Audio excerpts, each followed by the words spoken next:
The hour of convening having arrived, all members will please report to their assigned seats and take their seats. All members will report to the House of Representatives. The clerk will ring the bell.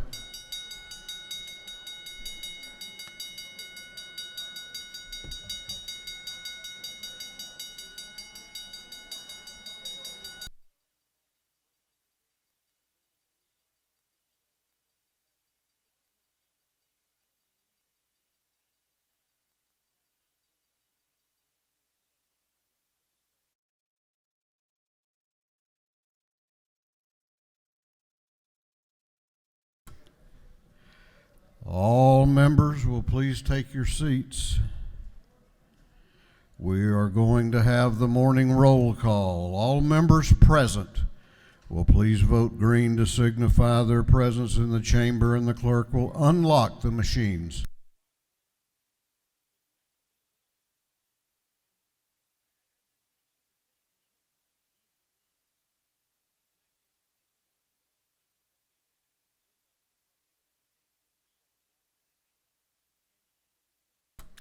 Chairman Dubnik, would you vote Chairman Chokas present, please?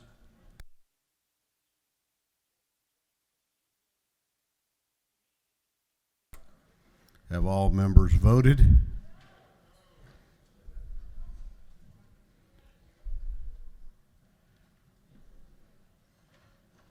Have all members now voted?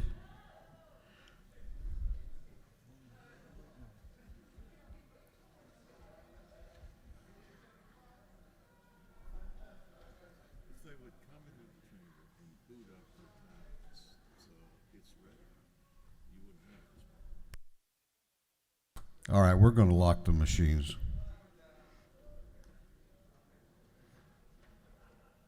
Doorkeepers will please close the doors and keep them closed. Well, good morning. Welcome to Legislative Day 19. We will begin our day as we do each day with scripture reading and prayer by the chaplain, after which we will pledge allegiance to the flag of our country. Our chaplain this morning will be introduced by the gentleman from the 138th House District, Chairman Mike Chokas. Chairman Chokas.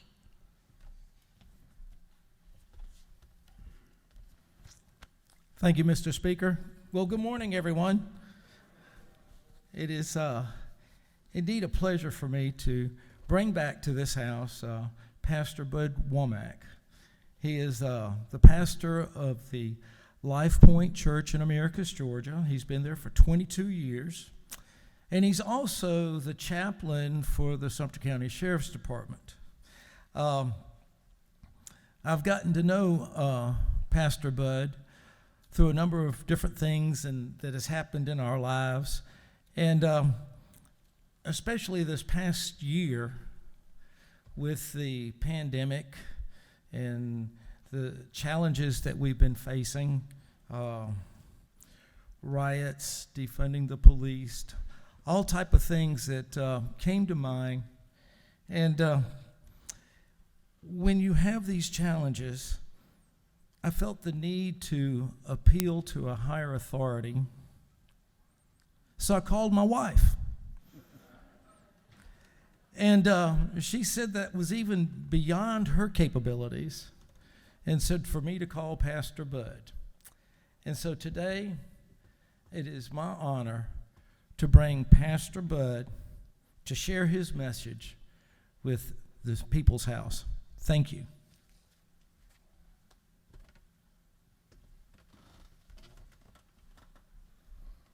Let me first say thank you to Representative Chokas and to Speaker Ralston for allowing me to be here today, and thank you for what you do and the business you conduct for the great state of Georgia. I do have a couple of shout outs that I want to give. Of course, my wife is here. She allowed me to be here. I've got the same kind of conduct from mine that Mike has with his.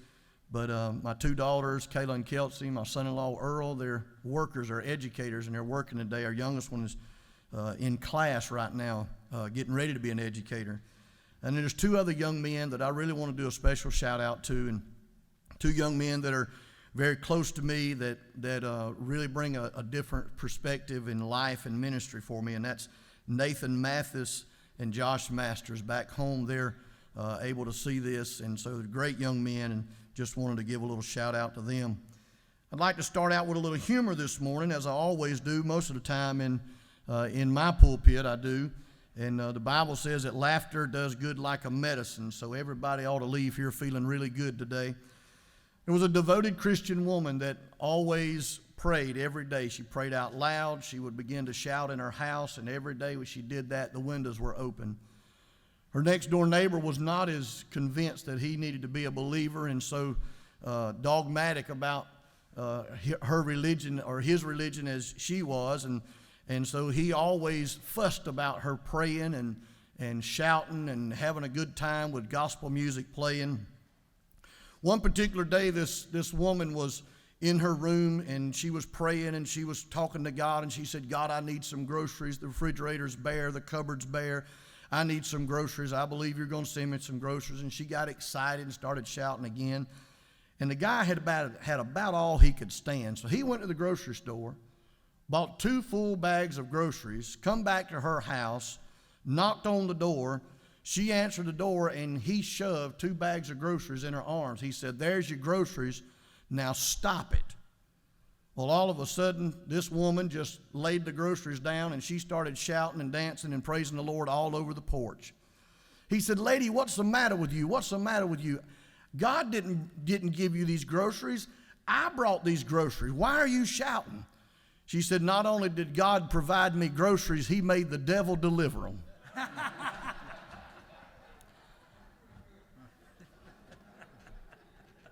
It's got nothing to do with what I'm prepared to say this morning, but I thought it was humorous. You know, throughout the ministry of Jesus, he dealt with people and he spoke to people on the level of parables. And a parable is a story that brings life into line. It kind of deals with reality, and it puts it all together. In Matthew chapter 13, verses 1 through 9, Jesus shared one of these parables, and this is what it says. He says, listen, a farmer went out to plant some seeds. As he scattered them across the field, some seeds fell on a footpath. The birds came and ate them. Other seeds fell on shallow soil and underlying rock. The seeds sprouted quickly, but the soil was shallow. The plants soon wilted under the hot sun since they didn't have deep roots. They died.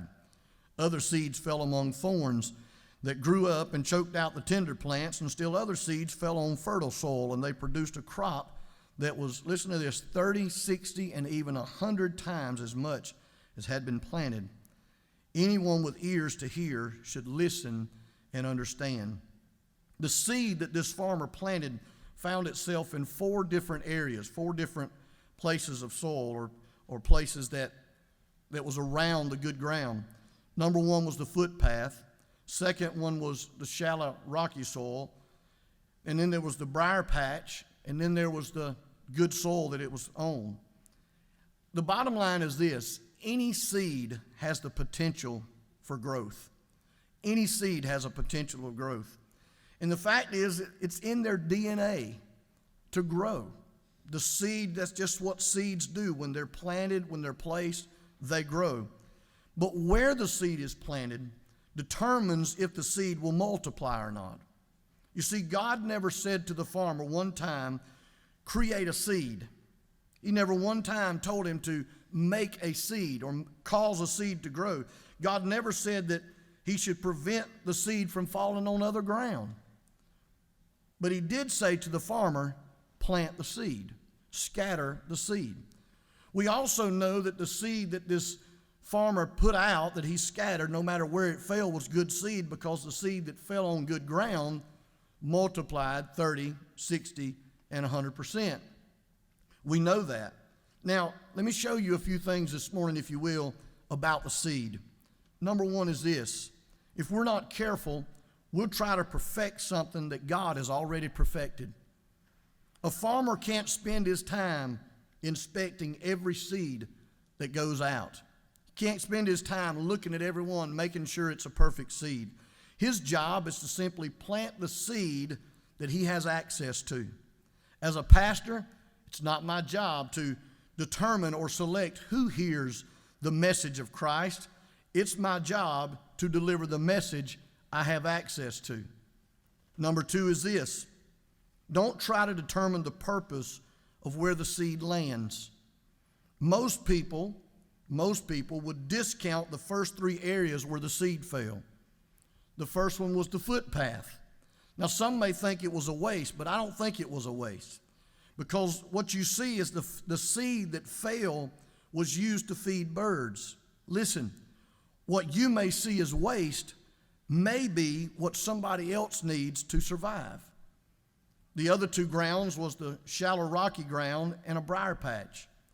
These seeds sprouted, but they died. They didn't make it. This may also look like a waste. After all, it was good seed. We know that from our previous discussion. But even though it was good seed and it fell there and it died, this is a place of training and development. It wasn't a place of training and development for the seed, but it was a place of training and development for those that were watching the seed, those that saw the seed. And what some may see as waste may be exactly what's needed for somebody else to see where not to go or what not to do. Here's the third thing: do what you do and let God handle the rest. You're only responsible for what God has given you to do. We must not give more attention to what we can't change over what we can change. The farmer took extreme care of the seed that he was given. The seed that fell on the good ground, he fertilized it. He watered it. He kept the weeds out of it. Now, I'm not saying that the other seed didn't have purpose or potential, but what I am saying is this: it was only his responsibility for the seed that was placed under his care, the seed that he was given to take care of. You see, I've met people, and you've met people I know as well, who only complained about what didn't produce rather than being happy and excited about what did produce. Let me sum it up like this. 1 Corinthians chapter 3, verse 5 and 6, Paul makes this writing. He says, "Who is Apollos and who is Paul? We're only God's servants through whom you believe the good news. Each of us did the work the Lord gave us. I planted the seed in your hearts. Apollos watered it, but it was God who made it grow." My friend, we'll only harvest what we plant. We cannot plant corn and expect to harvest wheat. It's our job to do what we're called to do. And if we'll do our job, God will certainly do his job. So the question is this: what has God given you to plant? What has God blessed you with that you can plant so others can see it? Regardless of where it lands, just plant it. Just plant it. Would you stand with me for a word of prayer, please?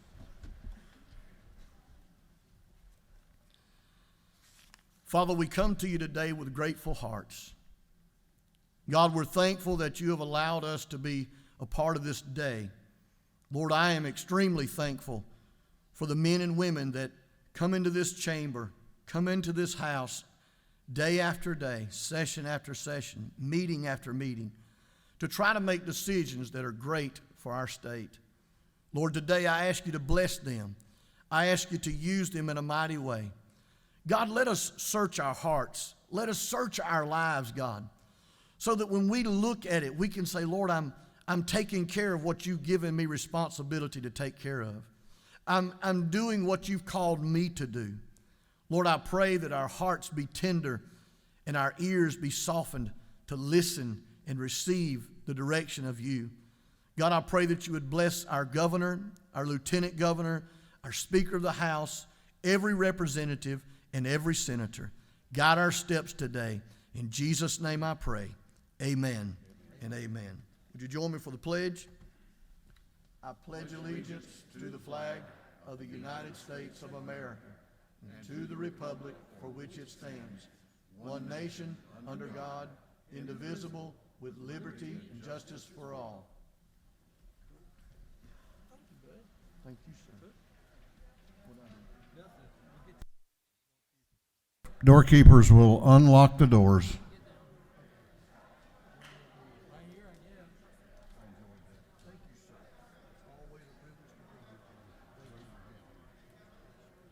Yeah, we're planning next year now. They got this thing going.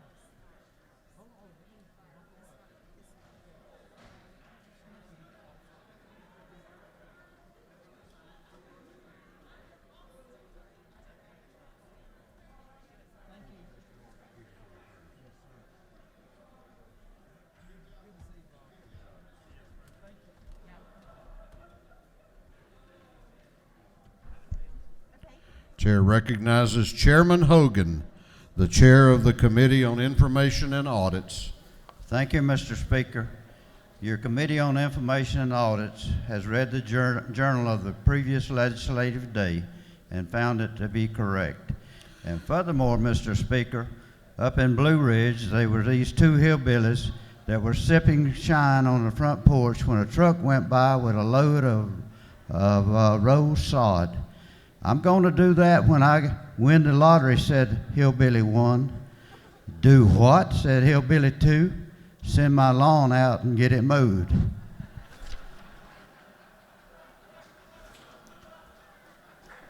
Mr. Chairman, you're just jealous because you're not one of those hillbillies, I tell you that. Chairman Hogan, the chair of the Committee on Information and Audits, reports that the journal of the previous legislative day has been read and found to be correct. Is there any objection to the confirmation of the journal? The chair hears none, and the journal is confirmed. The clerk will read the resolution establishing the order of business for the day. Mr. Burns, 159th moves following be established as the order of business under the first part of the period, unanimous consents. Introduction of bills and resolutions, first reading and reference of House bills and resolutions, second reading of bills and resolutions, reports of standing committees, first reading and reference of Senate bills and resolutions, morning orders. Is there any objection to the adoption of the resolution establishing the order of business for the day? The chair hears none, and the resolution is adopted. First reading of bills and resolutions, the clerk will read. House Bill 2 by Representative Donahue the 30th, Tarver the 2nd, Barr the 103rd, Cantrella the 22nd, Clark of the 147th, and others. Bill being titled Act to amend Article 1 of Chapter 3 of Title 12, the official code of Georgia Annotated relating to general provisions regarding parks, historic areas, and memorials. Public Safety and Homeland Security. House Bill 485 by Representative Moore, the 95th, Werkheiser, the 157th, Holcomb of the 81st, Mitchell, the 88th, Kennedy, the 102nd, and others.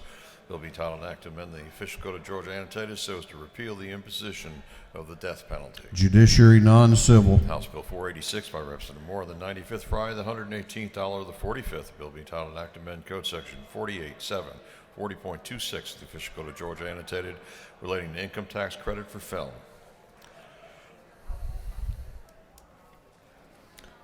Creative Arts and Entertainment.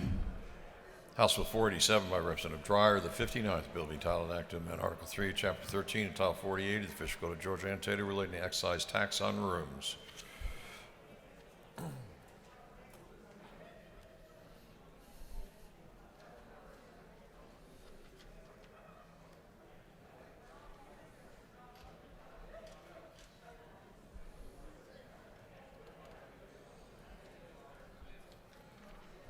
Ways and Means. House Bill 488 by Representative Scoggins, the 14th, Kelly, the 16th.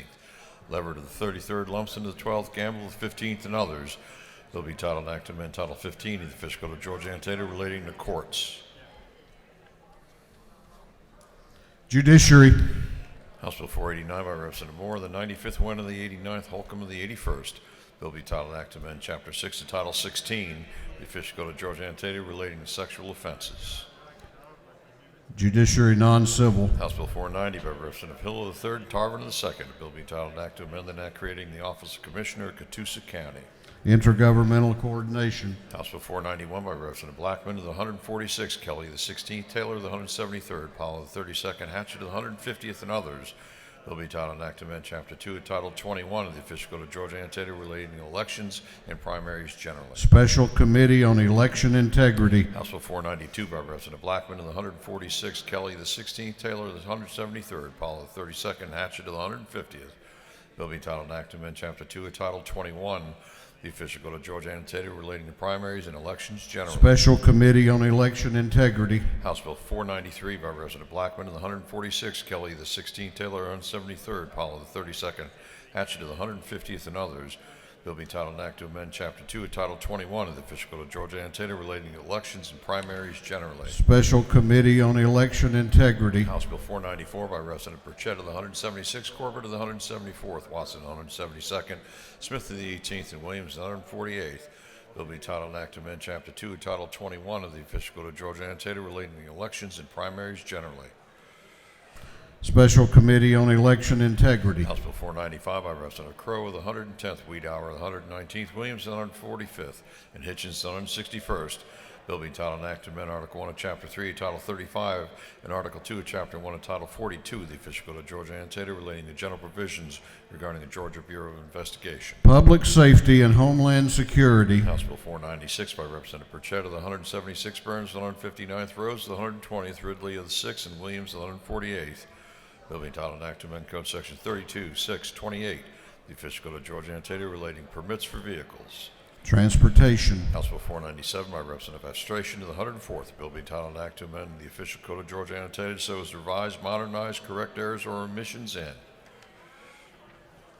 Code Revision. House Bill 498 by Representative Watson of the 172nd, Dickey the 140th, LaHood of the 175th, England 116th, and Perkle of the 155th.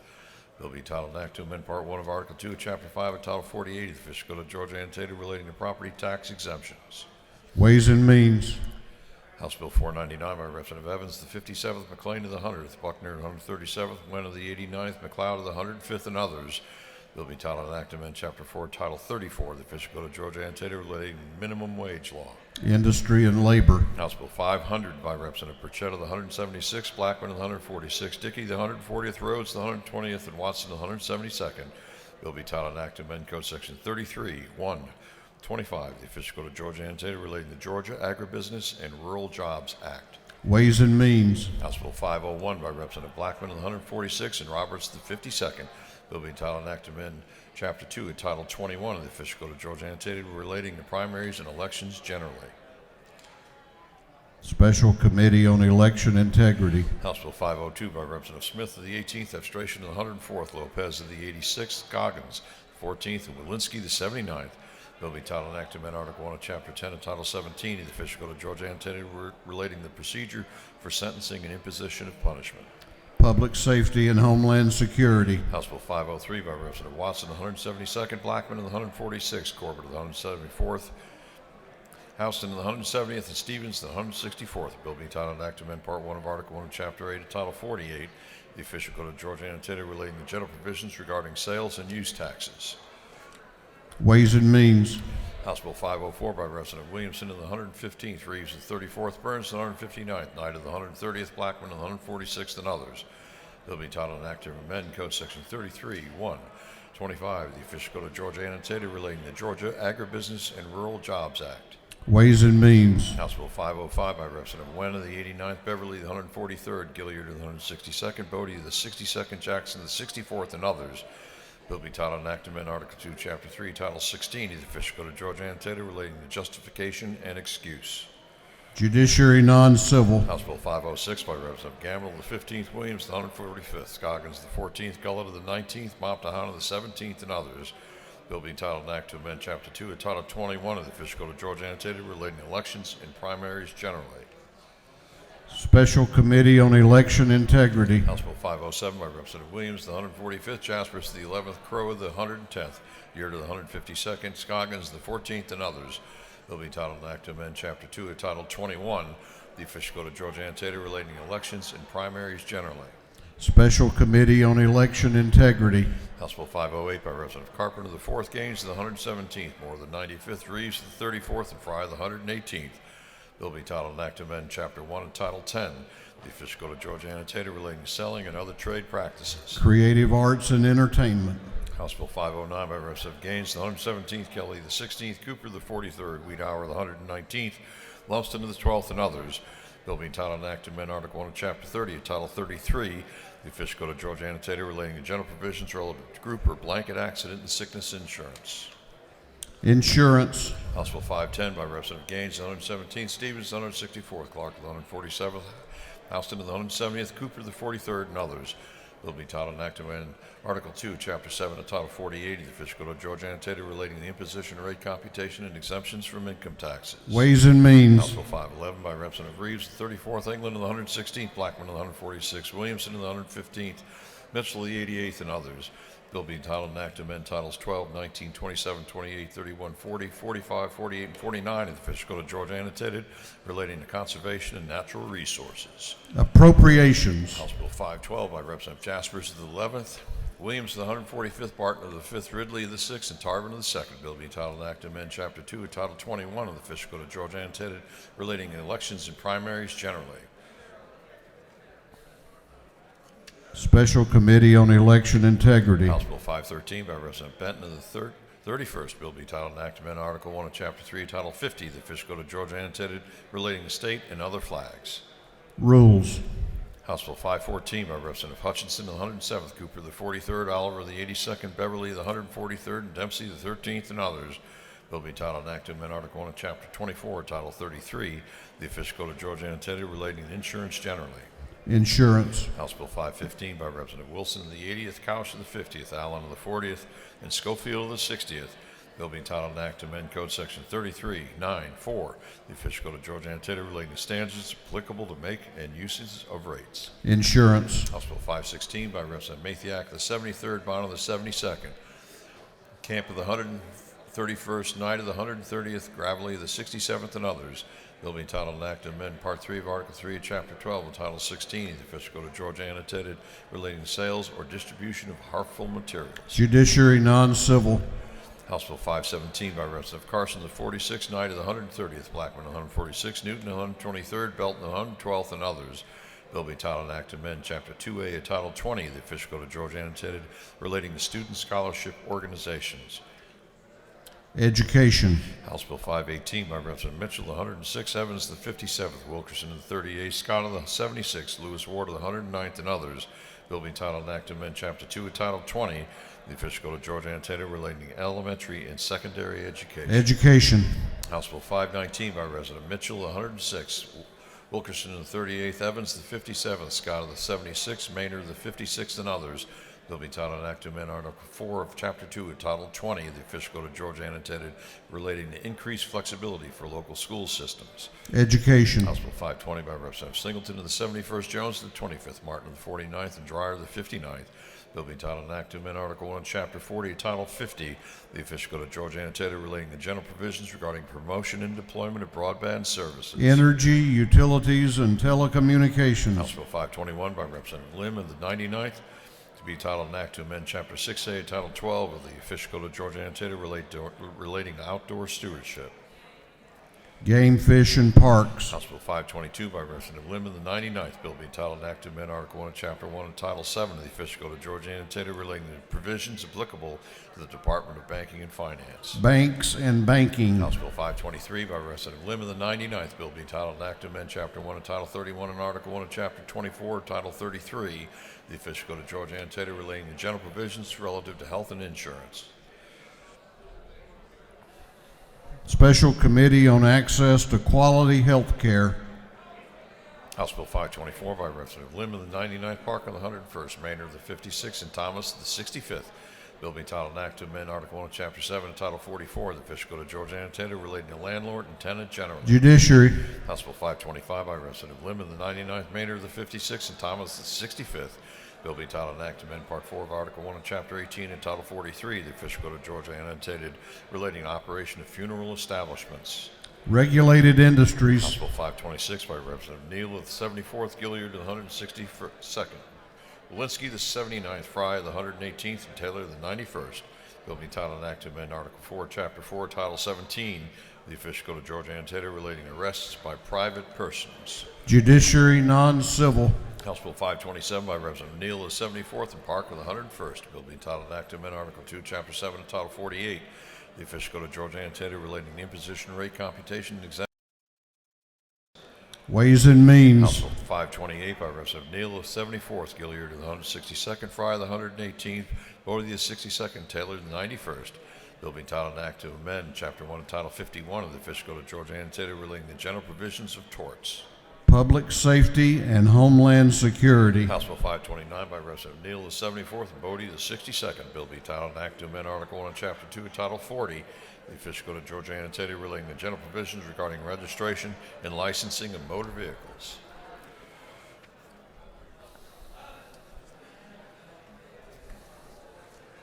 Motor Vehicles. House Bill 530 by Representative Knight of the 130th, Dickey the 140th. Burns the 159th. Bill being titled an act to amend Chapter 4, Title 1 of the Official Code of Georgia annotated relating to state holidays and observances. State Planning and Community Affairs. House Bill 531 by Representative Fleming of the 121st and Jones of the 47th and others to be entitled an act to amend Chapter 2 of Title 21, the Official Code of Georgia annotated relating to elections and primaries generally. Special Committee on Election Integrity. House Resolution 172 by Representative Smith of the 133rd and Parsons of the 44th. Resolution creating a House Study Committee on Georgia Utility Facility Safety Improvements.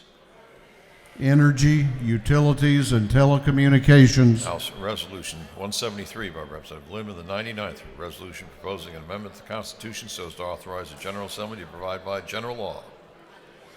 Game, Fish, and Parks. Senate Bill 52 by Senator Thompson the 14th, Dugan of the 30th, Kennedy the 18th, Cowser the 46th, and Mullis the 53rd, and others. Bill be titled an act to amend Chapter 1 of Title 10 of the Official Code of Georgia annotated relating to selling and other trade practices. Judiciary. Senate Bill 81 by Senator Mullis the 53rd, Miller the 49th, Anderson the 43rd, Dugan of the 30th, and Walker of the 20th, and others. Bill being titled an act to amend Code Section 2437, the Official Code of Georgia annotated relating to the Office of College and Career Transitions. Higher Education. Senate Bill 88 by Senator Goodman of the 8th, Jackson of the 2nd, Tippins the 37th, Sims of the 12th, and Burns the 23rd, and others. Bill be titled an act to amend Chapter 2 of Title 20, the Official Code of Georgia annotated relating to elementary and secondary education. Education. That completes first readers. Second reading of bills and resolutions. The clerk will read. House Bill 462 by Representative Gilliard of the 162nd and Stevens of the 164th, a bill relating to special districts for transit purposes. House Bill 463 by Representative Gilliard of the 162nd, a bill relating to emergency telephone number 911 system. House Bill 464 by Representative Scoggins of the 14th, Gamble of the 15th, Williams of the 145th, Everett of the 33rd, and Smith of the 18th, a bill relating to Guardian and Ward.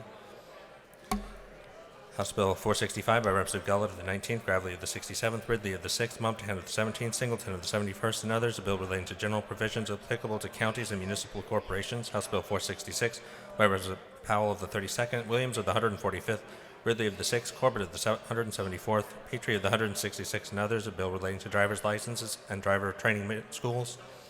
House Bill 467 by Representative Kendrick of the 93rd, Drenner of the 85th, Mitchell of the 88th, Lopez of the 86th, Carter of the 92nd, and others, a bill relating to general provisions regarding specific business and occupation taxes.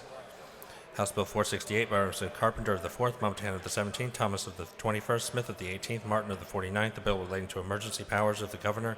House Bill 469 by Representative Stevens of the 164th and Newton of the 123rd, a bill relating to imposition rate, computation, and exemptions from state income taxes. House Bill 470 by Representative Washburn of the 141st, Kelly of the 16th, Burchett of the 176th, Wiedauer of the 119th, Abstration of the 104th, a bill relating to regulation of specialized land transactions. House Bill 471 by Representative McLaurin of the 51st, Cantrell of the 22nd, Coucher of the 50th, and Paris of the 142nd, a bill relating to Brady law regulations. House Bill 472 by Representative Jones of the 53rd, a bill relating to primaries and elections. House Bill 473 by Representative Jones of the 53rd and Cannon of the 58th, a bill relating to holidays and observances. House Bill 474 by Representative Cooper of the 43rd, Drenner of the 85th, Jasper of the 11th, and Smith of the 70th, a bill relating to regulation of controlled substances.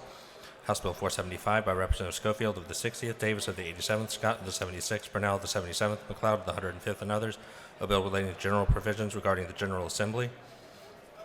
House Bill 476 by Representative Washburn of the 141st, Knight of the 130th, Powell of the 32nd, Kelly of the 16th, Thomas of the 21st, a bill relating to professional engineers and land surveyors. House Bill 477 by Representative Watson of the 172nd, Smith of the 70th, Rhodes of the 120th, and Knight of the 130th, a bill relating to tax credit and qualified donation of real property.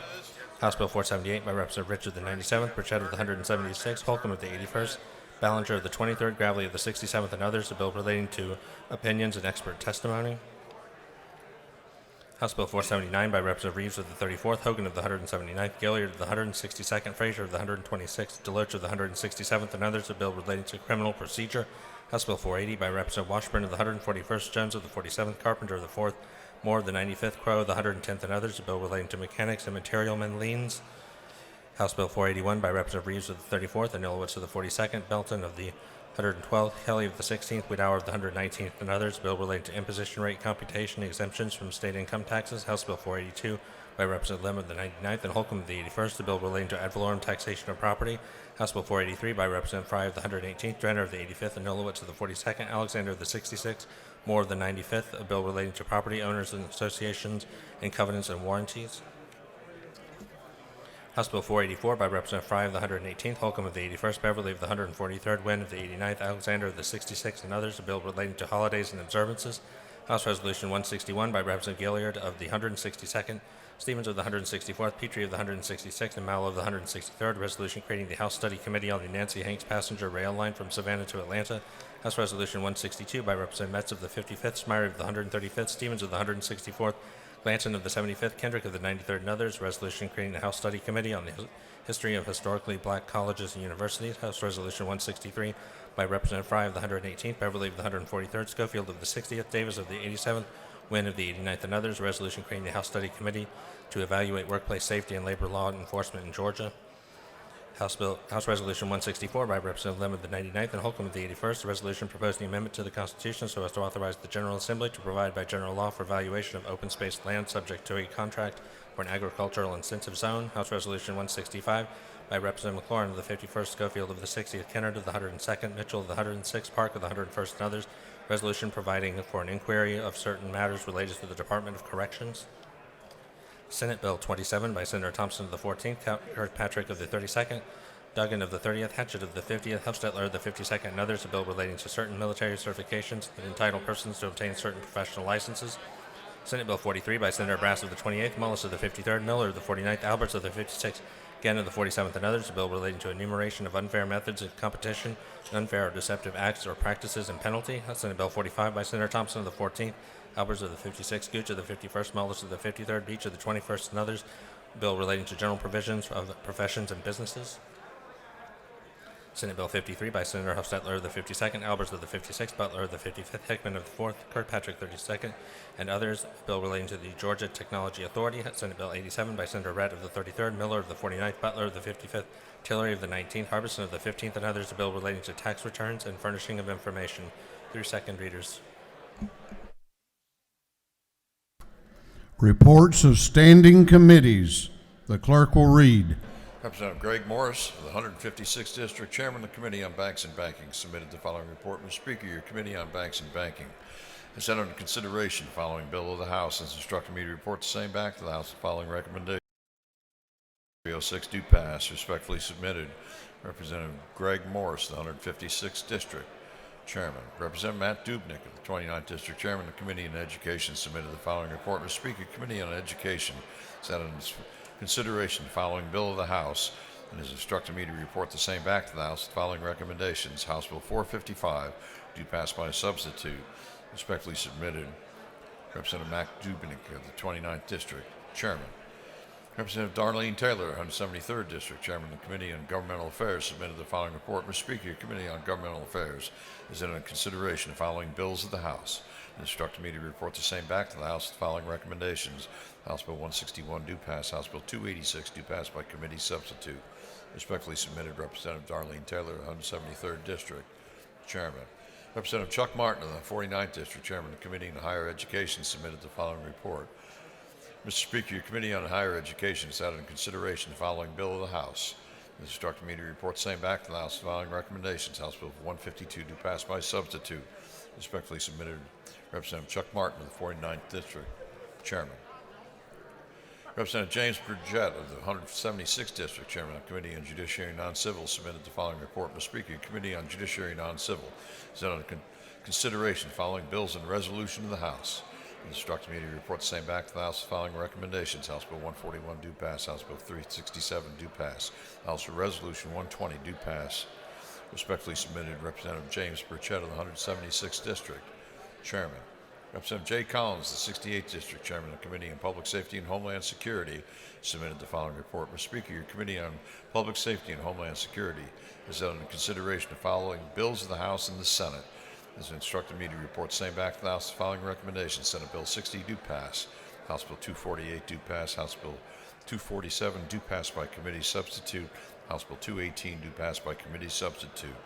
Respectfully submitted, Representative Jay Collins of the 68th District, Chairman. Representative Gerald Green of the 157th District, Chairman of the Committee on State Properties, submitted the following report. Mr. Speaker, Committee on State Properties has had under consideration the following resolutions of the House and instructed me to report the same back to the House. The following recommendations. House Resolution 142 do pass. House Resolution 143 do pass by committee substitute. Respectfully submitted, Representative Gerald Green in the 151st District, Chairman. Representative Sean Blackman of the 146th District, Chairman of the Committee on Ways and Means, submitted the following report. Mr. Speaker, your Committee on Ways and Means has had in consideration the following bills of the House and instructed me to report the same back to the House the following recommendations. House Bill 114 do pass. House Bill 149 do pass by committee substitute. House Bill 292 do pass. House Bill 317 do pass by committee substitute. House Bill 374 do pass. Respectfully submitted, Representative Shaw Blackman of the 146th District, Chairman. That completes the reading of the reports of standing committees.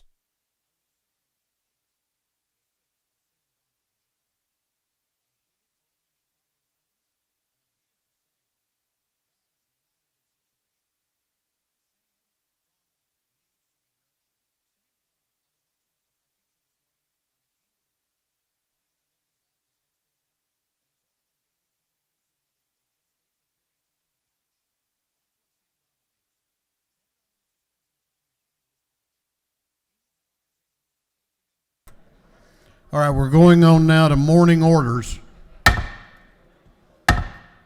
If you have signed up for a morning order, please be prepared and be at the front of the chamber. We're going to limit morning orders to 1 minute each this morning. Please give attention to the members in the well. The chair recognizes Chairman Darlene Taylor for a morning order.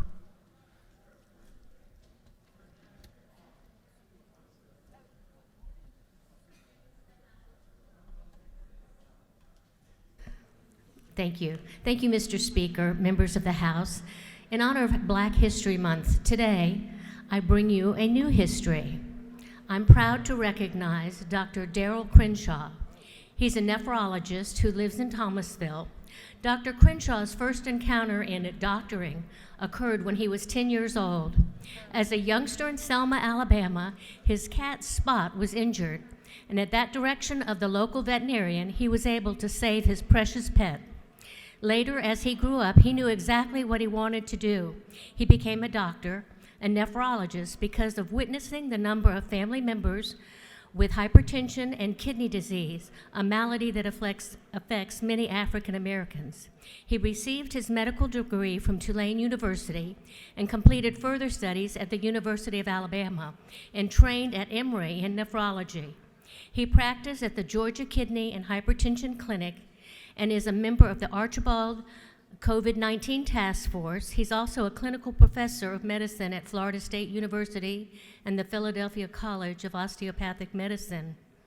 He has been praised as a physician's physician. I am honored and proud that Dr. Crenshaw is the first African American to be named Chief of Staff at Archibald Medical Center. Congratulations to Dr. Crenshaw and our community. Thank you. I yield the well. Chair recognizes Chairman Dave Belton for a morning order. Thank you, Mr. Speaker. 2 decades ago, Georgia ranked 50th on the SAT. That's right, ladies and gentlemen, we were dead last. Now, for the first time ever, Georgia beats the nation on the SAT. We beat the nation in the ACT 4 years in a row, and we have the 13th best AP scores in the entire nation. 2 decades ago, Georgia graduation rate was 53%. That's right, almost half of Georgians did not graduate. Now our graduation rate is 84%, a record. 2 decades ago, Georgia was the worst, 8th worst on the K-12 report card. Now we're 13th best. That's right, we went from 8th worst to 13th best in just a few short years. How do we get there? We consistently invest over 55% of our entire budget directly to our children. We restored local controls, but most of all, we got out of the teacher classroom and let teachers teach. I stand here today to commend our Georgia teachers, especially in this year of COVID, for their tireless work, their selfless dedication to our most valuable treasure, our precious children. Thank you.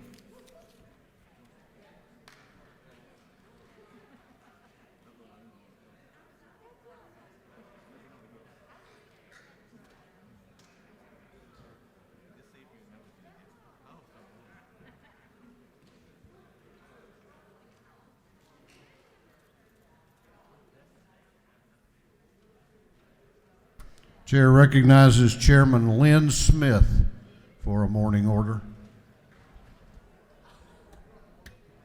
Thank you, Mr. Speaker and members of the House. This time last year, as a thank you for your overwhelming support for me when my husband Charlie suddenly died, I brought you a thank you gift of homemade cheese straws. Well, I brought some for you this year, as well as a repeat thank you, and to take this moment to reflect on the power we have as a body that I felt so strongly that day. When I saw you at the memorial service, a phrase kept coming to my mind. The whole is greater than the sum of all its parts. We're one phenomenal body when we pull for a member. Thank you.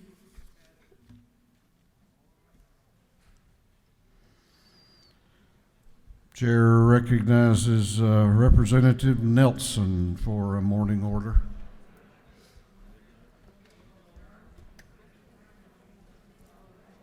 Thank you, Mr. Speaker, and good morning, colleagues. I rise for a moment in Black history. Never be limited by other people's limited imaginations, by Dr. Mae Jemison. The beautiful thing about this quote is the fact that it was said by the first ever African-American woman to become an astronaut. Many children dream about going to space when they get older, but only a few will accomplish this dream. Again, this is your moment in Black history. I yield the well. Chair recognizes Chairman Dickey and Representative Washburn and Representative Holmes for a morning order. Thank you, Mr. Speaker, and members this morning. We wanted to come and recognize and congratulate our Monroe County's Mary Persons competition cheer team for winning the state 3A title championship this week. So special congratulations go to Coach Kyle Ward and the 8 seniors who won region for the last 4 years and now cap their careers off with a state championship. So congratulations to Mary Persons cheer team. Thank y'all. Yay. I'm going to send y'all that.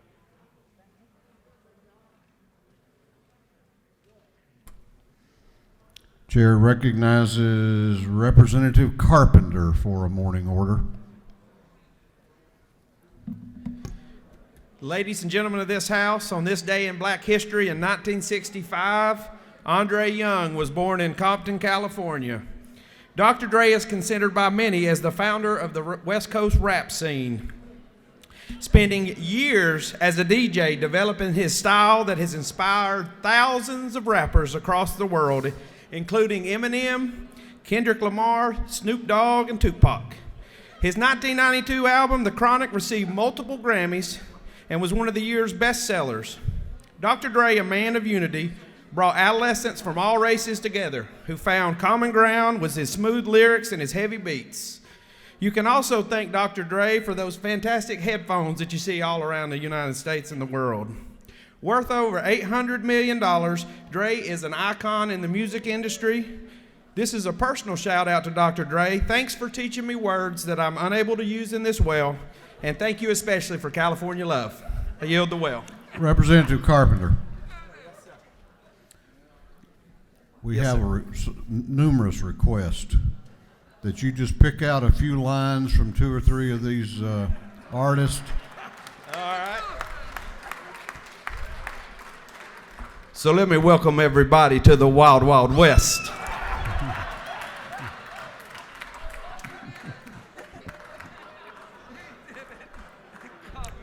Chair recognizes Representative Bonner for a morning order. Thank you for letting me follow that, Mr. Speaker. This morning I rise to pay tribute to a great American. Rush Hudson Limbaugh III was born in 1951 in Cape Girardeau, Missouri, and began his career in radio in 1967. Now, regardless of where you fall on the political spectrum, you cannot deny the success Rush achieved over the course of his career. He revolutionized the dying media of radio. In 1988, his radio show was syndicated, and for the next 3 decades, he dominated the airwaves and became the godfather of talk radio. For 3 hours a day, 5 days a week, Rush spoke with millions of Americans, establishing himself firmly as the voice of the conservative movement. He was enshrined in the Radio Hall of Fame and the National Association of Broadcasters Hall of Fame, and in 2020, he was awarded our nation's highest civilian award, the Presidential Medal of Freedom. But perhaps his greatest achievement is the inspiration he provided to millions of people like me and many of you over the years. Rush believed in the best of America and summed up his views in this quote: "We do not look out across this country and see the average American, the person that makes this country work, and see that person with contempt. We don't think that person doesn't have what it takes. We believe that person can be the best he or she wants to be if certain things are just removed from their path, like onerous taxes, regulations, and too much government." Rest in peace, El Rushbo. Mega dittos, and God bless. Thank you. Chair recognizes Representative Schofield for a morning order. She waves. Chair recognizes Representative Hutchinson for a morning order.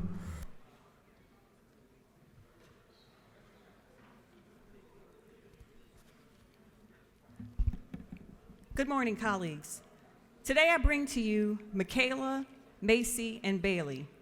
Michaela is 15 years old, and her twin sisters, Macy and Bailey, are 10. These are siblings who enjoy jumping on their trampoline, playing on their tablets, watching Frozen 2, not Frozen 1, but Frozen 2, and SpongeBob SquarePants. They love listening to all types of music. Michaela is a talkative teen, while Macy and Bailey are quiet and shy. Michaela, Macy, and Bailey are placed together and should remain together. I chose to highlight this group because siblings to remain together are extremely difficult. This is a teenager and 2 preteens. They should stay together at all costs. And this state is very lucky to have an adoption center like we do that have kept them together this long. So let's try to keep them together in their forever home.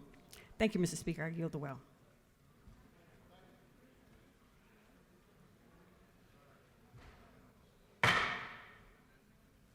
We are now going on to the rules calendar. Going on to the rules calendar, the clerk will read the caption to House Bill 111.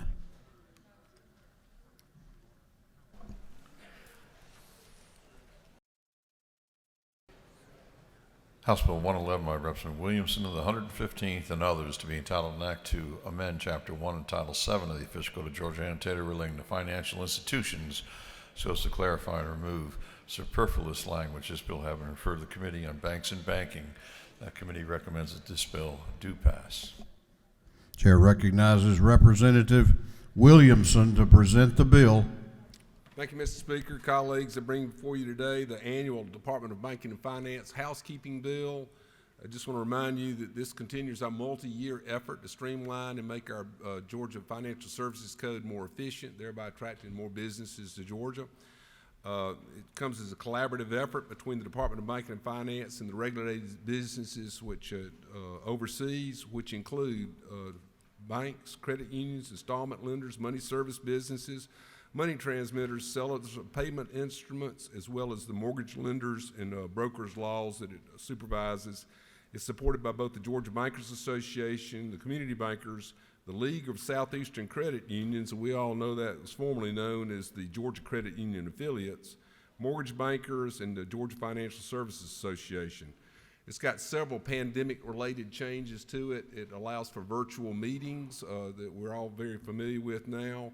It gives some flexibility. It's in the installment loan lending area.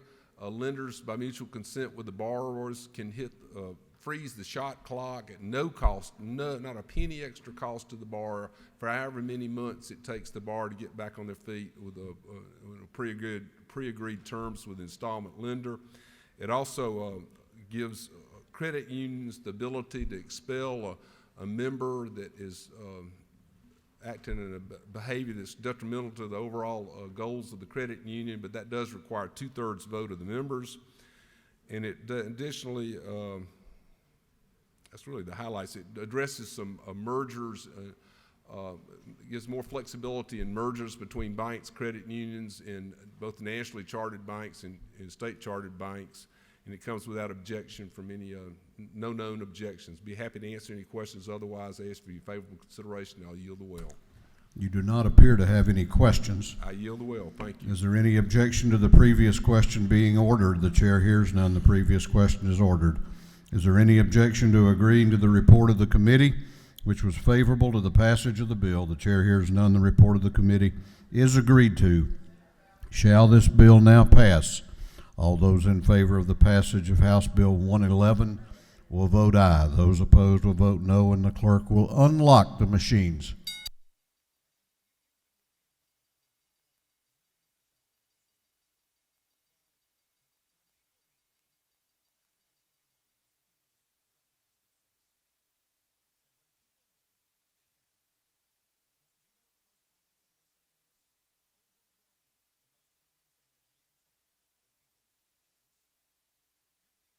Have all members voted?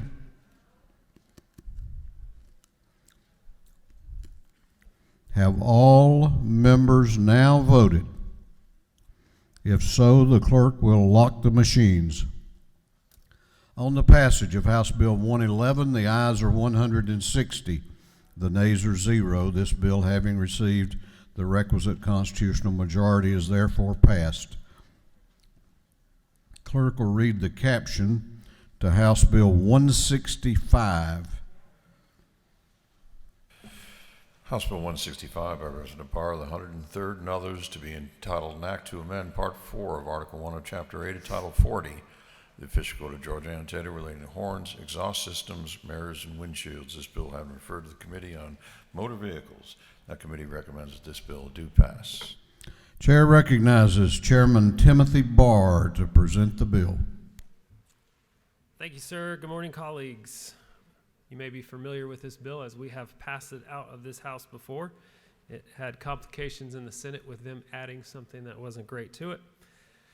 On my way in this morning from the parking deck, I did notice a few violations amongst our body. So if we pass this law, what I'm talking about is being able to put a device holder on your front windshield.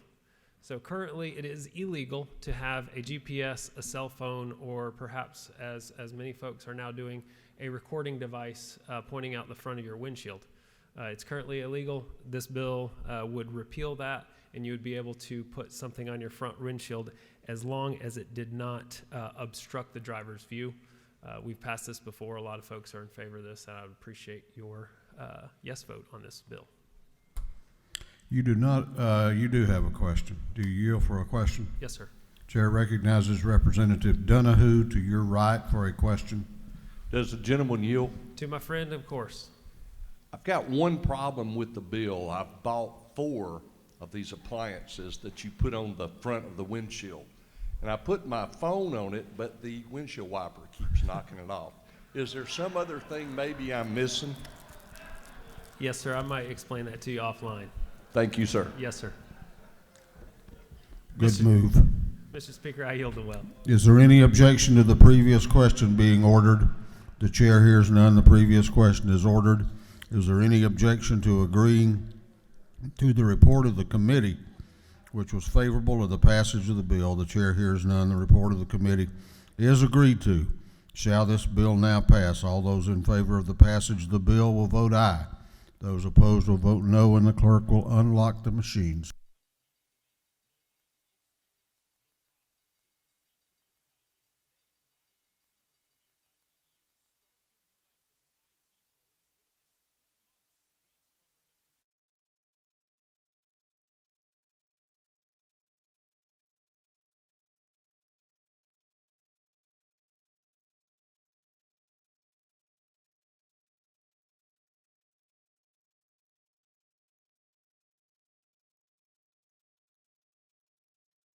Have all members voted?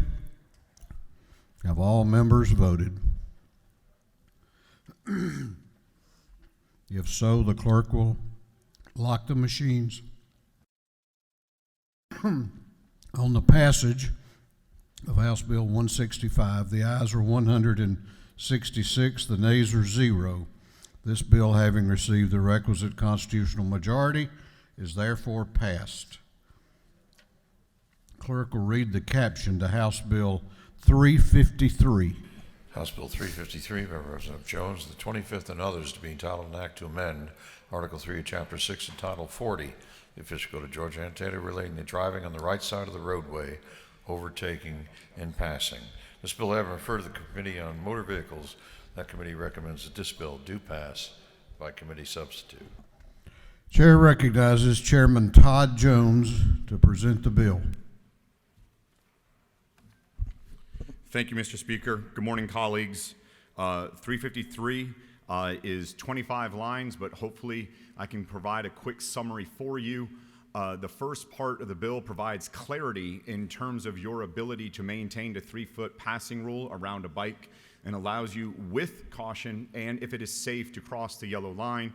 The second piece of that bill, or the part of the language, speaks to what you can do if you cannot pass safely, and we lifted directly from current statute the sanitation law, which basically provides for how you would pass a sanitation worker. So that does not create new law, it just basically provides a shift from the sanitation worker and adds it to the cyclist.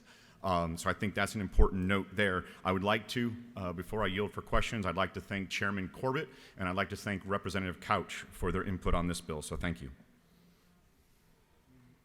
Do you yield for questions? Yes, sir, I yield for one. Chair recognizes Representative LaHood to your right for a question.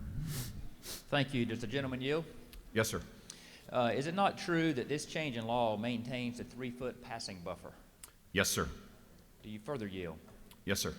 Does this law do anything to address the dress code for cyclists? And the reason I ask is I see a lot of these stretchy leotard type pants being worn, and it could be distracting to some people I know.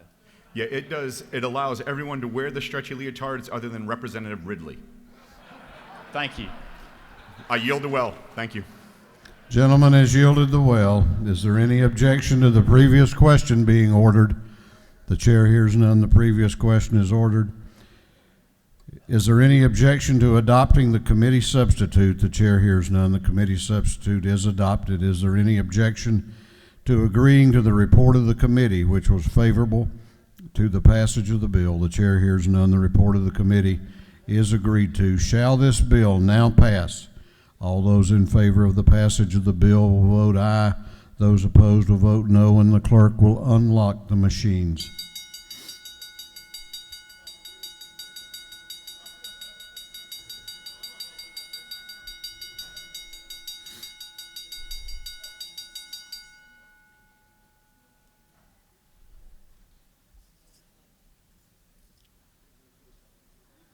Have all members voted? Have all members voted? If so, the clerk will lock the machines on the passage of House Bill 353. The ayes are 164, the nays are 2. This bill, having received the requisite constitutional majority, is therefore passed. Clerk will read the caption to House Bill 169.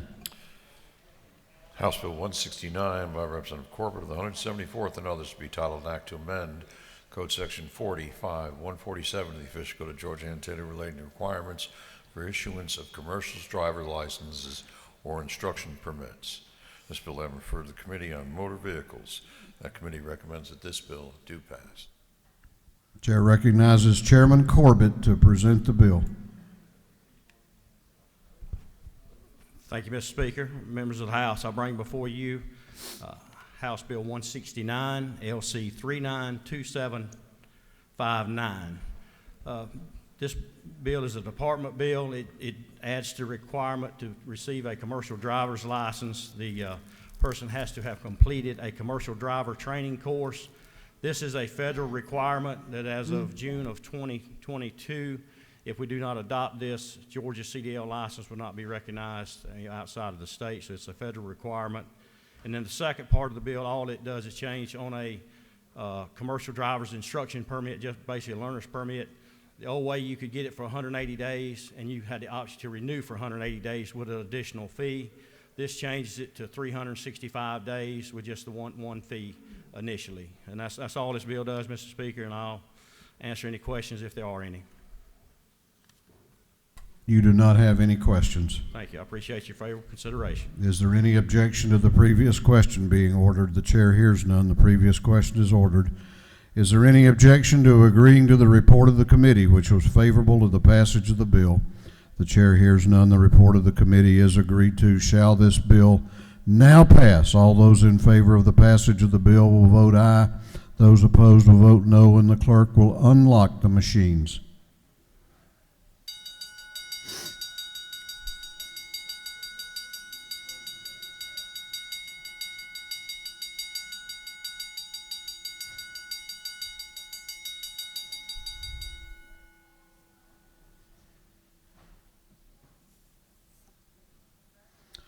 Have all members voted? Have all members voted? If so, the clerk will lock the machines on the passage of House Bill 169. The ayes are 162, the nays are 7. This bill, having received the requisite constitutional majority, is therefore passed. What purpose does Representative Maynor rise?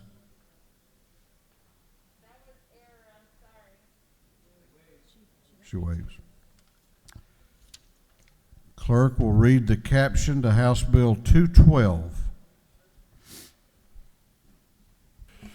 House Bill 212 by Representative Carpenter IV and others to be titled an act to amend Code Section 3139-4 of the Official Code of Georgia annotated relating to persons authorized to issue orders not to resuscitate. This bill having referred to the Committee on Judiciary. That committee recommends that this bill do pass by committee substitute. Chair recognizes Representative Carpenter to present the bill. Thank you, Speaker. House, I come before you on House Bill 212. This is a bill of serious nature, actually. I know I'm not always serious, but this is an opportunity to clear up a gray area in the law in regards to how we issue do not resuscitate orders at our hospitals across Georgia. There is some concern that the language as it reads now that they may seek the parents' written or oral consent, and we're just saying that they may only. So that way that there's no unclarity in the law that has some parents concerned. And this was an issue out in Missouri. It's called Simon's Law. There was an instance where the doctors had placed a DNR in the folder of a child, and the parents did not realize it, and they did not resuscitate. So it's an issue that concerns some Georgians, and it gives us helps protect children. And I'll be glad to take any questions. You do not appear to have any questions. Well, I'll yield the will. Is there any objection to the previous question being ordered? The chair hears none. The previous question is ordered. Is there any objection to adopting the committee substitute? The chair hears none. The committee substitute is adopted. Is there any objection to agreeing to the report of the committee, which was favorable to the passage of the bill? The chair hears none. The report of the committee is agreed to. Shall this bill now pass? All those in favor of the passage of the bill will vote aye. Those opposed will vote no, and the clerk will unlock the machines.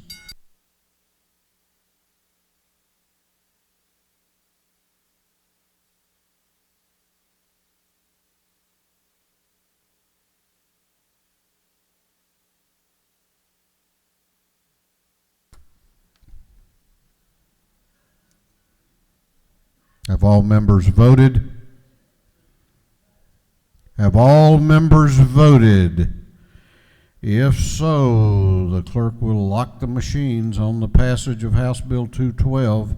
The ayes are 170, the nays are 0. This bill, having received the requisite constitutional majority, is therefore passed. Clerk will read the caption to House Bill 168.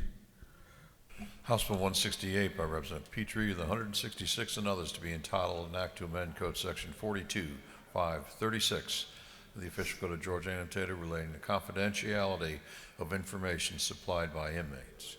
This bill having referred to the Committee on Judiciary and Non-Civil, that committee recommends that this bill do pass. The Rules Committee has voted this morning to limit debate on this bill to 1 hour. Chair will allocate 30 minutes to each side, and the chair recognizes to present the bill Chairman Jesse Petrie.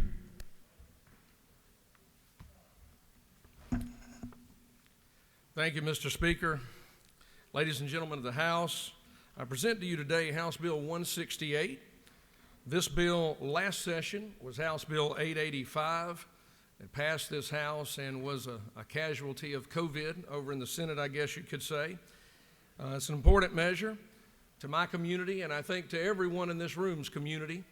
And I want to begin by just telling you why. Let me just begin very briefly by telling you why this bill is here before you today. Back in 2016, and I'm giving you one example of many, sadly. Back in 2016 in Savannah, we had an individual by the name of Torrey Scott who was paroled early and released into the community and set out on a mission, sadly, to do as much calamity as he could in our community. He raped 2 young ladies at Savannah State University, one of our historically black colleges there. He raped 2 young ladies there, forever ruining their lives. He subsequently kidnapped a nurse in the Candler Hospital parking lot in Savannah, raped her, actually attempted to kill her, but she escaped. He then went on to my brother Carl Gilliard up there's district, to Port Wentworth, and he didn't just kidnap and rape a woman there, he actually raped her with her infant child in the house and then murdered her while her husband was overseas serving his country. All of this done by a man whose sentence, which had been handed down by a jury of his peers, had been cut short. Now, this discussion today is not about parole. We have a constitutional access to parole. It is not a right. It is a privilege that are granted to some. And so this isn't about that. This bill today is about how we protect our people in our community from people like Torrey Scott. And so this bill speaks directly to allowing the chief law enforcement officers in our community, our DAs, expressly that's who we're speaking about, allowing them to have access to what is currently surprising, I think, to all of us and to certainly all of your constituents, what is considered a state secret. How that inmate is behaving in prison in our Georgia correctional system is a state secret. It is not available to the public, and I'm not saying that it should be, but it is a state secret from our district attorneys. And so our district attorneys, in the process of parole, have a right to object to a parole. When the parole board is going to truncate a sentence handed down by the community and allow someone to be released early, that person that is most responsible for protecting the community has a right to object to that. To do that, what this bill attempts to do is to allow that district attorney to know how that inmate is behaving in prison in order to decide whether they want to object or not. Because this individual may have been sentenced 5 years ago, 10 years ago, 20 years ago.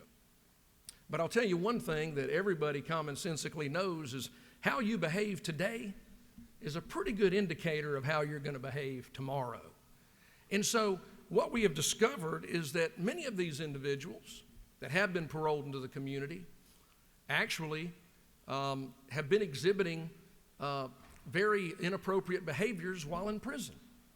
And so this bill today is expressly about providing information on that inmate's record to district attorneys, but I want to mention something very important. It only circumscribes, this isn't about every individual considered for parole.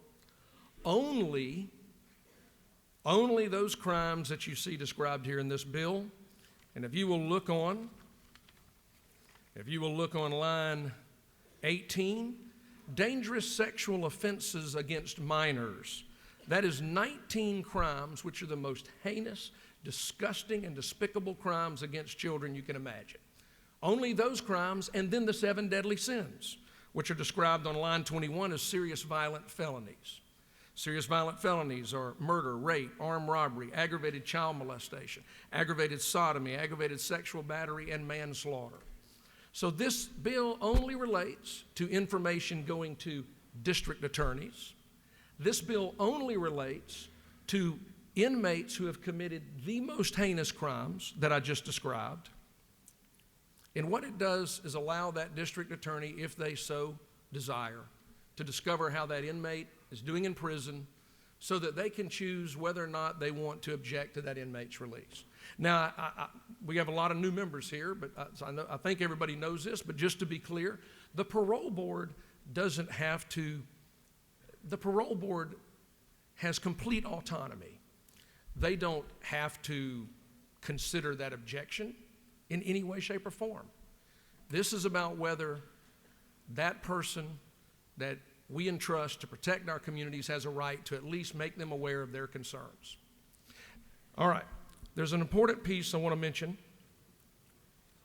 At the end of this bill, if you'll look at lines 47 to 50, I added a provision here to make it very clear that what we seek to do is exactly what I've explained to you. Today, if this information is declassified by the Commissioner of Corrections and provided to a DA, it has to be declassified today if it is given, because it is a state secret. There is no provision that would criminalize sharing that information more broadly. And so what I've done in this bill is made it clear that to share this information or to make it public would be a misdemeanor crime. So again, I hope that everyone can see that the goal here is to see that district attorneys have this information. This information is not being shared to you and I or to anyone out in the public, but to those district attorneys in order that we can protect people like the 4 women and countless others related to those 4 women that I began by describing what they have been through. It's our duty to protect people from individuals like that. And I would remind everyone here that if you get a chance, look up Department of Justice statistics. Our recidivism rate with violent criminals is very poor, folks. 72% of violent felons will reoffend with a violent crime within 5 years. That's National Department of Justice statistics. So folks, listen, we want everybody to have access to parole, but let's make sure that we're letting those out that aren't going to be a threat to the people of this state. Mr. Speaker, I think I've explained it as well as I can. I'm glad to stand for any questions that members may have.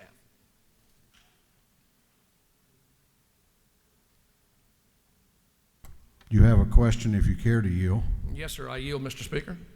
Chair recognizes the minority leader of the House, Leader Beverly, to your left for a question. Does the gentleman yield? Yes, sir, I do. I'll draw your attention to line 36. It says, any record provided for under the subparagraph shall be held in confidence.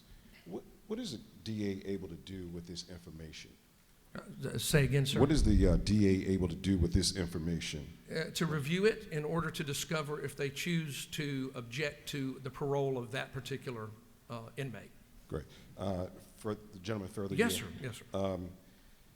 Is there any provision in here that gives the defendant, potentially, who's up for parole, the defense counsel the same right to the information? Yes, sir. So the answer to that is a little complicated, so let me answer it that way if you don't mind. So whenever there's an incident in prison, whenever there's a disciplinary action, the inmate is immediately provided with a written record of that incident. So that information is always, to your question, yes, provided to the inmate. However, to be very clear, the precise information we are providing to the DA would not be the same precise information compiled that would be provided to the inmate. That is correct. But again, if I might add, that is because this bill is only about parole. This bill is not about the judicial process in the broader context. This is about whether this individual who's already been adjudicated and sentenced, whether this individual should have the benefit, the clemency, the amnesty of parole. So it's a different process. But yes, so just to be clear, if a defendant, a gentleman and lady's up for parole, they don't disclose this information to the person who's defending them. So they don't disclose the information to the defense counsel. How would the defense counsel actually get this information that the DA has? Because it seems like you're setting up a situation where there's information asymmetry that could lead to a problem in a honest defense of a person who's up for parole. Okay, Mr. Leader, so my answer to that would be as follows. So first of all, you speak to the defense. This is an individual who's already been defended and sentenced. He's now seeking clemency. Little different process. But to your point, that individual, whatever infractions, whatever behaviors he's had in prison, have all been provided to him in writing that he can provide. First of all, he knows it anyway, but he can provide that information to anyone who seeks to defend his access to parole. This particular bill is expressly about the district attorney, okay, in that jurisdiction that sentenced this individual having access to that information because they don't know how that individual has behaved, unlike the inmate himself. They don't know. The community in which these heinous crimes occurred doesn't know how he's behaved in prison. And what I'm seeking is to have one individual, that one individual whose duty is to protect the people, to at least know how he's behaved in prison. But thank you for the questioning, Mr. Leader. Do you further yield? No, I do, Speaker. Chair recognizes the chairman from which the bill came, Chairman Burchett, up in the gallery in the middle. Thank you to my friend in the well. Do you yield? Yes, sir, Mr. Chairman, I yield.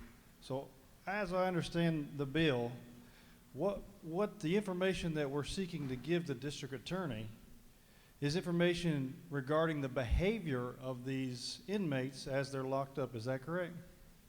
Yes, sir, that is correct. Does the gentleman further yield? Yes, sir, I yield. Wouldn't an inmate know what his behavior is while he's locked up? Yes, sir. As I was just describing to the leader here, I think that is correct, sir. Thank you. Do you further yield? Yes, sir, Mr. Speaker. I will yield. Chair recognizes Representative Holcomb to your left for a question. Thank you, Mr. Speaker. Does the gentleman yield? Yes, sir, I yield. I'm trying to figure this out because I don't know this area. I'm a former prosecutor, so certainly I appreciate and agree with you in terms of pursuing justice for victims. But can you describe for us with more color the types of information that this would produce? You mentioned disciplinary records and things like that. Can you just really get into granular level detail of what information might be provided under this? Because as you mentioned, has nothing to do with the underlying crime. It's only with the behavior in the correctional system. Yes, sir. Thank you, sir. Representative, very good question. So you're correct. The district attorney already knows what crime occurred and what they've sentenced him for. What they seek to understand, what our district attorneys who very much support this measure, what they seek to understand is how was that individual behaving in prison most recently? And so here's the things that you discover as I've become somewhat of an expert in these matters since I've been up here. And here's what you discover. There's all kinds of sexually inappropriate behavior that goes on in prison. There are all kinds of offenses that occur in prison, and all kinds of things that occur that would be inappropriate outside of prison, but they happen in prison. And if individuals are operating that way in prison, pretty good indicator that they may be a risk to the broader society. So I don't know if I can speak more specifically than that, but it's about behavior. It's about how that individual is I use the term behaving, their disciplinary record, et cetera. And again, this is as the DA chooses to seek it. Your county district attorney may not be interested in gathering this information. But if the DA in Chatham County chooses to discover how Torrey Scott is behaving in prison before he's released early again, they would have the ability to discover how he's behaved recently before he's released. Okay, thank you. Thank you for Can I the ask good a question. follow-up? Yes, sir, my friend. So we're not, if somebody commits, you mentioned sexual violence, if somebody commits a sexual violent act, they could still be charged a crime for that in the correction system, correct? So we're not talking about that, we're just talking about something lesser that would be documented in some form. Is that accurate? Yes, sir, and I'm trying not to be ugly here before everybody, but let me give you an example. We had another gentleman that was where the file was disclosed, and we know a gentleman by the name of Fabian Wright in Chatham County who had multiple forced sexual acts in prison that were not, he was not charged with a crime. You find things such as, you find things such as inmates who routinely masturbate in public. You find all of these things in that correctional record, having now worked on this so long. And that might be pertinent to understand how when an individual is in prison for a dangerous, violent sexual offense. It might be interesting to know that to a district attorney. So I'm trying to say it the best way I can. It's a very good question. But in that particular case, Fabian Wright was released early, and immediately we had an attempted rape again at Savannah State University. So just if you're interested. So I could go on all day with these cases. And, but that is, I hope that answers your question, Representative. It does. It is a good question, and I thank you for it. Thank you. Do you further yield? Yes, sir. I want to answer all questions. Yes, sir. Really? Well, maybe not all, Speaker. I will Really? yield for one more, Mr. Speaker. Or you could answer them all. Let's see, you've got, looks like about 12 or 13 members. One Chair more. recognizes the Vice Chair of the Majority Caucus, Representative Gravely, to your right for a question. So, gentlemen, you? Yes, sir. Is it not true that this measure has received wide support from both Republican DAs across the state as well as Democrat elected DAs across the state? Yes, sir, my friend. That is absolutely correct. In fact, my understanding is your DA is supportive of this measure, as I understand it. Well, to that point, that's a good point. Is it not true, does the gentleman further yield? Yes, sir, I yield.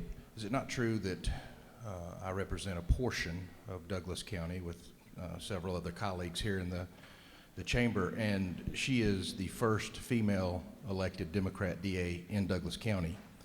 As a newly elected DA, wouldn't this information be very important for her to know if she didn't prosecute these individuals, but these individuals would be returning back to their community, her community? Isn't this information pertinent for her to know? Absolutely, sir. In fact, my good friend, you raise a great point that hasn't been raised yet. As we have new individuals in these roles as district attorneys who may not have sentenced this individual, as they look back on that history, this may be very helpful to them to see how that individual is behaving today.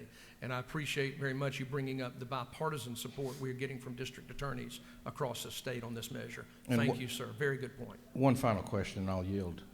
Is it not true that my DA called me and asked if I would support this bill. Yes, Thank sir. you. That is my understanding, as you made me aware. Mr. Speaker, I think I've done my best to answer any and all questions, and I yield the well. The gentleman has yielded the well. We have one member who had signed up to speak on the measure. Chair recognizes Representative McLaurin to speak to the bill.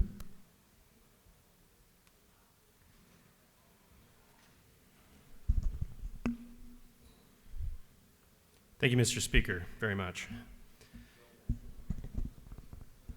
I want to start by saying I actually really appreciate everybody's time today to talk about issues concerning people who are incarcerated, because for a lot of our time that we spend in this chamber, those issues are out of sight, out of mind, and it's easy to understand why. I mean, if I talk about out of sight, out of mind when it comes to single-family homes and apartments separated by trees in my own community, right? So let alone how out of sight, out of mind it is for us when we think about what people go through when they're incarcerated in this state, especially during a year like we've just had, and what it means to be under the absolute control of the Department of Corrections for every aspect of your life.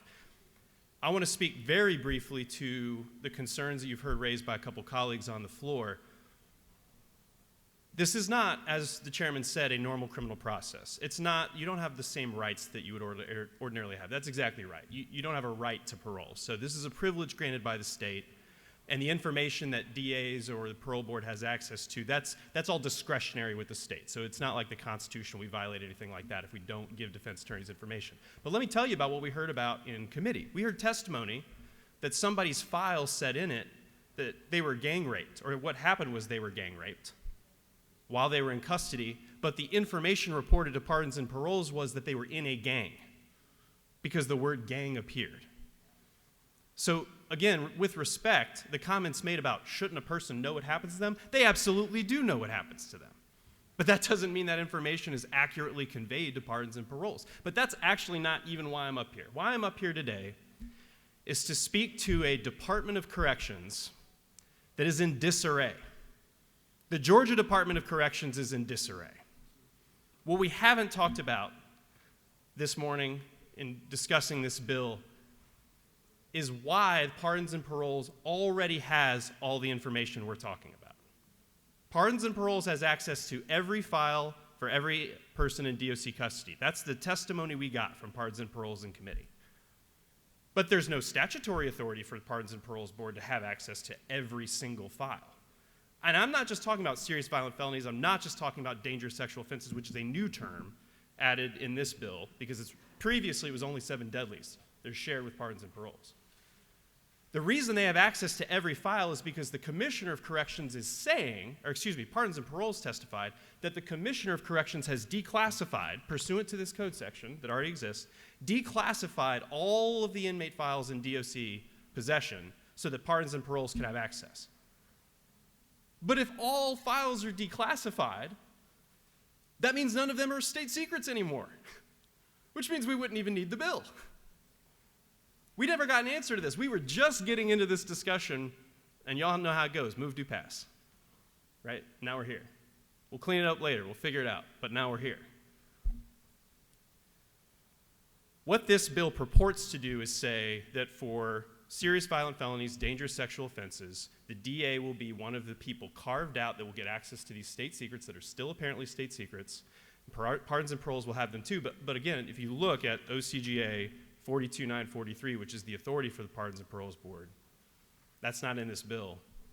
There's a specific statutory basis for them to have access to serious violent felony records, but not dangerous sexual offenses. You set up the situation where if you don't declassify the files, and under the fictional world of this bill where the files are not declassified, where they're still state secrets, you might subject DAs to criminal liability for sending dangerous sexual offense information to pardons and paroles because there's no statutory basis in the code for pardons and paroles to have access to information. But again, that's not what we're hearing. The fictional world of the bill is not actually the true world. The true world is the commissioner has declassified every single file.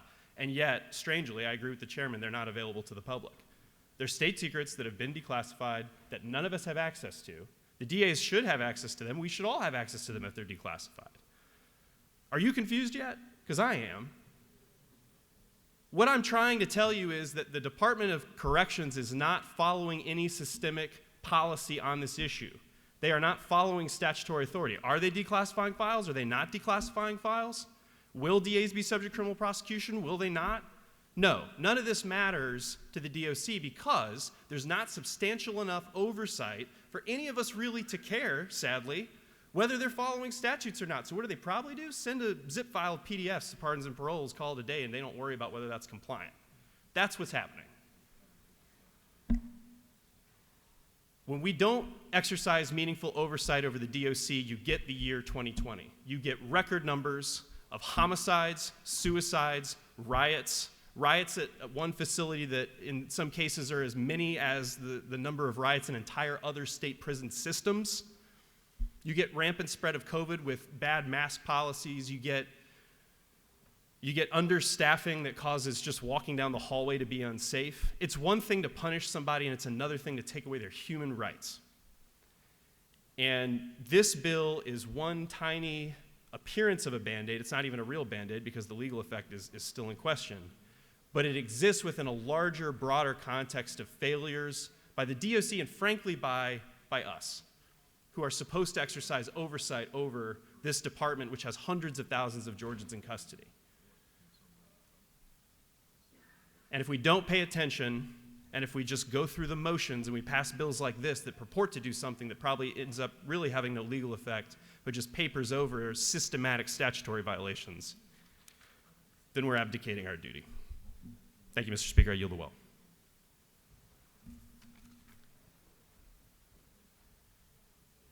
Is there any objection to the previous question being ordered? The chair hears none. The previous question is ordered. Is there any objection to agreeing to the report of the committee, which was favorable to the passage of the bill? The chair hears none. The report of the committee is agreed to. Shall this bill now pass? All those in favor of the passage of the bill will vote aye. Those opposed will vote no, and the clerk will unlock the machines.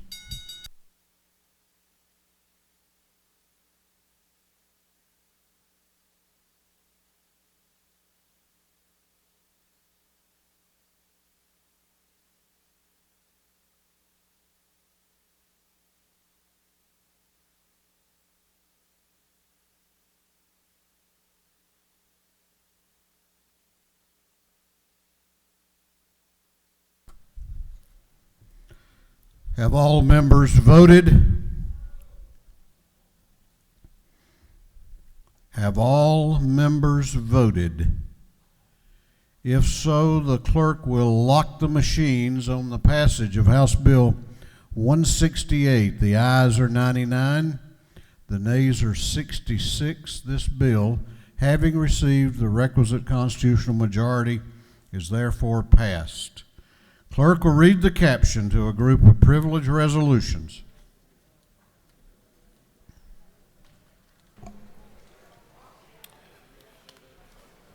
Honoring the life and memory of Walter Milton Green. Honoring the life and memory of Jerome Andrew Golden. Honoring the life and memory of George Edward McKibben. Honoring the life and memory of Samuel Clyburn Jr. Recognizing the 47th anniversary of the Consulate General of Japan in Atlanta. Recognizing, commending Anne Lefevre. Recognizing, commending Veronica Higgs Cope.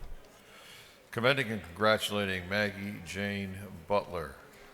Recognizing, commending Helen Butler. Recognizing February 23rd, 2021 as World Spay Day. Recognizing and congratulating Pastor Rex King upon the grand occasion of his retirement. Recognizing March 4th, 2021 as Be the Match Day.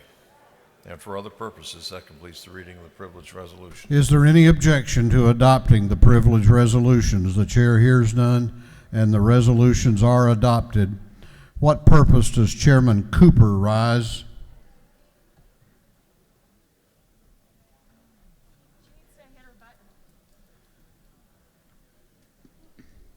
Is it on?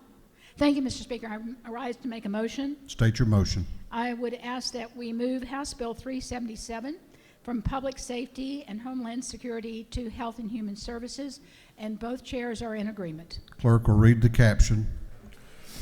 House Bill 377 by Representative Schofield, the 60th, and others, to be entitled an act to amend Article 2, Chapter 4, Title 17 of the Official Code of Georgia, annotated, relating to arrest by law enforcement officers generally. On the lady's motion that House Bill 377 be moved from the Public Safety and Homeland Security Committee to Health and Human Services, is there objection? Is there objection? The chair hears none, and it is so ordered. We're going on now to announcements. If you have signed up for an announcement, please make your way to the front of the chamber. Chair recognizes the chair of the Majority Caucus, Chairman Hatchett, for an announcement. Thank you, Mr. Speaker. The Majority Caucus will meet in room 341 upon adjournment. A brief meeting in 341 upon adjournment. Thank you. Chair recognizes the chair of the Juvenile Justice Committee, Chairman Ballinger, for an announcement. Thank you, Mr. Speaker. Your Juvenile Justice Committee will meet today at 1 o'clock in room 403 here at the CAP. Thank you so much. Chair recognizes Representative McLean for an announcement. Thank you, Mr. Speaker. Georgia Working Families Legislative Caucus will meet upon adjournment and pick up your lunches in room 307. Thank you. Chair recognizes Representative Reeves for an announcement. Thank you, Mr. Speaker. The Reeves Subcommittee of Judiciary Non-Civil will meet approximately 5 minutes after the Majority Caucus is finished meeting, and we will be meeting in room 132. So that will be at approximately 12:35-ish or so. Thank you.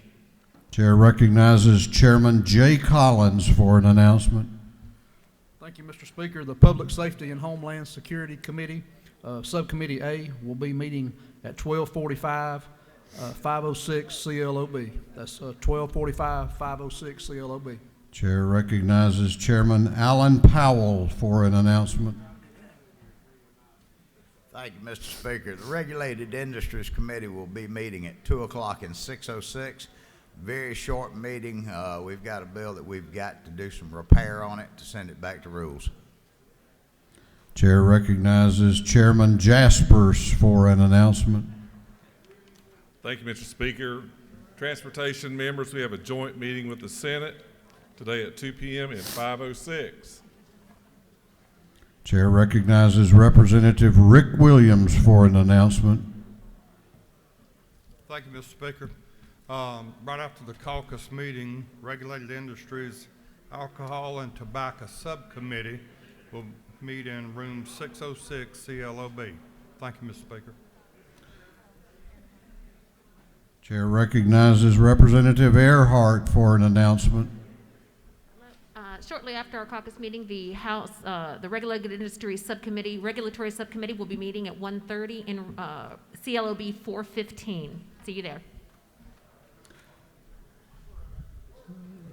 We will not be back until Monday in the chamber as a whole. I know that a lot of committees are meeting this afternoon and maybe even tomorrow. But I hope you'll join with me in wishing a happy birthday to the chair of the Industry and Labor Committee, Chairman Bill Werkheiser. That's actually tomorrow, Friday. He's having his birthday on Friday. And on Sunday, help me wish happy birthday to Representative Victor Anderson.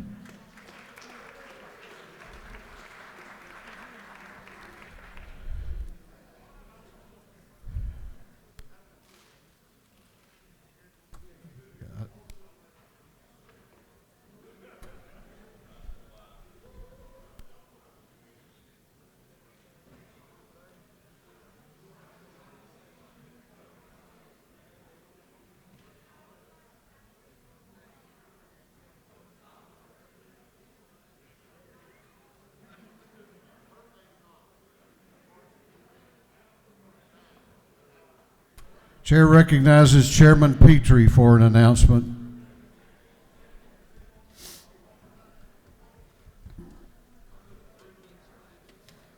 Everybody, we will have at 2 o'clock a meeting of the Human Relations and Aging Committee, 2 o'clock today. Thank you. That completes our announcements. Chair recognizes the Majority Leader of the House for a motion. Thank you, Mr. Speaker.